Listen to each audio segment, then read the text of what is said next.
중국 공산당 18기 중앙위원회 4차 전체회의, 사중전회라고 보통 부르죠. 어제 폐막했어요.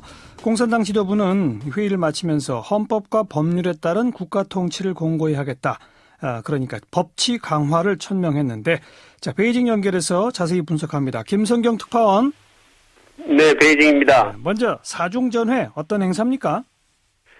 네, 중국 공산당은 5년에 한 번씩 전국 대표 대회를 개최합니다. 이를 당대회라고도 부르는데요. 지난 2012년 11월에 중국 공산당을 창당한 후에 18번째 전국 대표 대회인 18차 당대회가 개최됐습니다. 예. 이때 이제 8천만 명 공산당원 가운데 선출된 전국 대표 2천여 명이 모였는데, 이들이 당시 당대회에서 200여 명의 중앙위원을 선출했거든요. 예.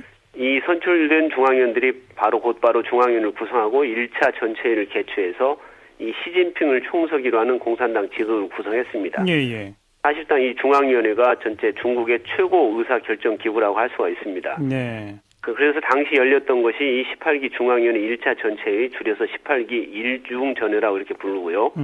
또 지난해 2월에 이제 두 번째 중앙위원회가 열렸는데, 이때가 18기 이중전회인데, 이때는 시진핑 주석과 리커창 총리 등 주요 국가 지도자들의 인사안을 만들어냈습니다. 예. 또 지난해 11월에 열린 이 18기 3중전회에서는 중국이 추진해 나갈 기본 방침들을 결정했고요.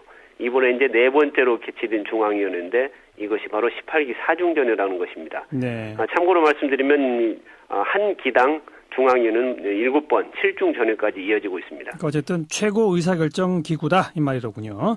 예. 이번 주제가 법에 따른 국가 통치, 즉 의법치국이었는데 구체적인 내용들이 나왔습니까? 네, 어제 폐막 이후 저녁에 이제 공개된 공보를 보면 몇 가지 구체적인 법치 강화 방안이 담겨 있습니다. 예.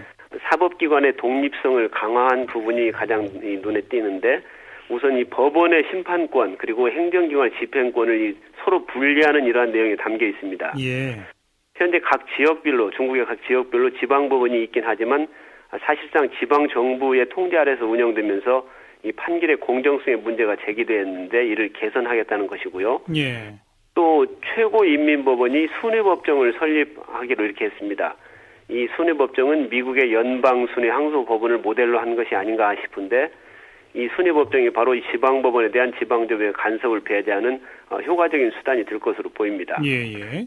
또 검찰의 경우는 이 공익소송제를 도입하기로 했는데, 공익소송제는 기업의 불법행위로 이 다수의 소비자가 피해를 입었을 때 정부가 대신 원고 자격으로 소송을 제기하고 또 해당 기업으로부터 배상을 받게 해준 이런 제도 아닙니까? 예. 그만큼 중국도 이 시민과 소비자의 권익을 보호하겠다 이런 것들인데, 또 이와 함께 아울러서 이 법관의 판결 그리고 공무원의 중요한 정책 결정에 대해서는 책임을 끝까지 묻겠다 하는 이런 종신 책임제도 도입하기로 했습니다. 상당히 진일보한 내용들이 포함되어 있네요.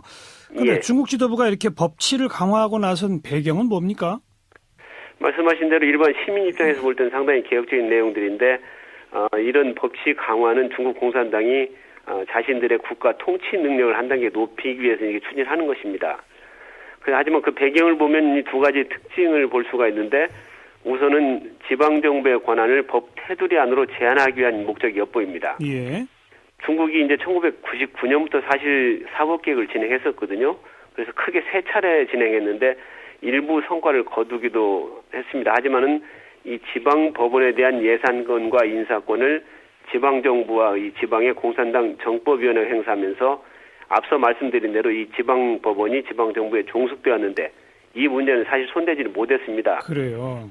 예, 그래서 이제 이 지방법원의 독립성 부정은 법과 사실을 무시한 지역 이기주의적 판결을 불러오게 됐고, 또 지방 관료의 이 전횡이나 부패로까지 이어지는 이런 부작용을 낳았습니다. 그렇겠죠. 예. 예, 당연히 이 지방에 대한 중앙의 통제는 이루어지지 못했고, 보시라의 충칭시 전 서기와 같이 한 지방 왕국을 건설하는 경우까지 이렇게 발생하게 된 것이죠. 예. 그래서 그 첫 번째 배경은 바로 이러한 지방 정부의 과도한 이 자의적인 권한에서 사법권을 떼어내 독립시키겠다는 이런 것으로 볼 수가 있습니다. 두 번째 배경은 뭡니까?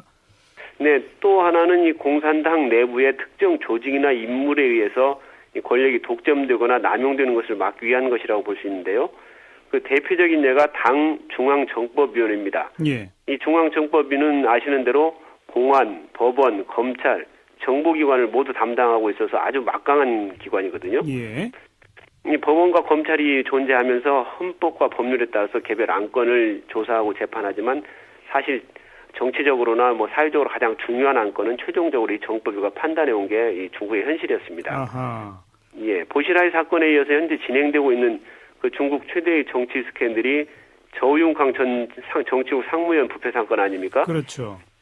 예, 이 저우융캉이 바로 후진타오 체제에서 중앙정법위 서기를 지내면서 무소불위의 권력을 휘둘렀던 사람입니다. 예. 이렇기 때문에 이 당 지도부가 의법치국을 천명한 것은 당 조직을 개혁해서 그런 일이 없도록 하겠다 하는 이런 의지를 표명한 것으로 볼 수가 있습니다. 예. 법치를 강화해서 시민들의 권익을 보장하면서 그 지지도 확보하고 더불어서 이 중앙 권력도 강화한다는 이런 노림수가 숨어 있다고 볼 수 있습니다. 그러니까 여기서 말하는 법치는 뭐 삼권 분립을 기초로 하는 서구 민주주의의 법치하고는 분명히 다른 거죠? 그렇죠. 중국식 법치인데 예. 중국도 물론 헌법이 있습니다. 그래 이 중국의 법과 공산당의 형식상의 구조를 설명을 드리자면 헌법은 물론 공산당의 지도 아래 제정이 되지만 공산당 활동 역시 이론적으로는 이 헌법과 법률 범위 내에서 이루어지는 이런 양립형 구조를 띠고 있다고 이렇게 설명드릴 수가 있습니다. 예. 그렇지만 현실에서는 사실 그렇지가 못하고 현실 정치에서는 헌법상 기관이 아닌 당의 결정이 헌법보다 우선시되는 경향이 강했던 게 사실이고요. 예. 당연히 이제 일당 독재 국가인 중국에서는 공산당이 헌법에 존재하는 기구이기 때문인데 그렇죠. 다만 이번 사중전이 끝나고 발표된 내용을 보면 헌법을 핵심으로 한 중국 특색의 사회주의 법률 체계를 개선한다 이렇게 헌법을 특히 강조하고 나섰거든요. 아하. 그래서 이제 국가 운영의 틀이라든지 또 어떤 권력이라든지 이러한 것들을 예측 가능한 이 헌법이라는 상자 안으로 넣어두려는 이러한 조치가 시도되고 있다 이렇게 이해하는 게 좋을 것 같습니다. 예. 사실 시진핑 주석은 취임 때부터 이러한 것들을 지속적으로 강조해온 바 있습니다. 지금 시진핑 주석이 당의 최고 권력자니까 사실은 헌법 위에 군림할 수도 있는데 자기 네. 자신도 헌법의 테두리 내에서 국가를 통치하겠다 이런 겁니까? 표면상으로 이론상으로는 그렇습니다. 공산당과 시진핑 주석 역시 헌법의 테두리 안에서 권력을 행사하겠다는 것인데 예.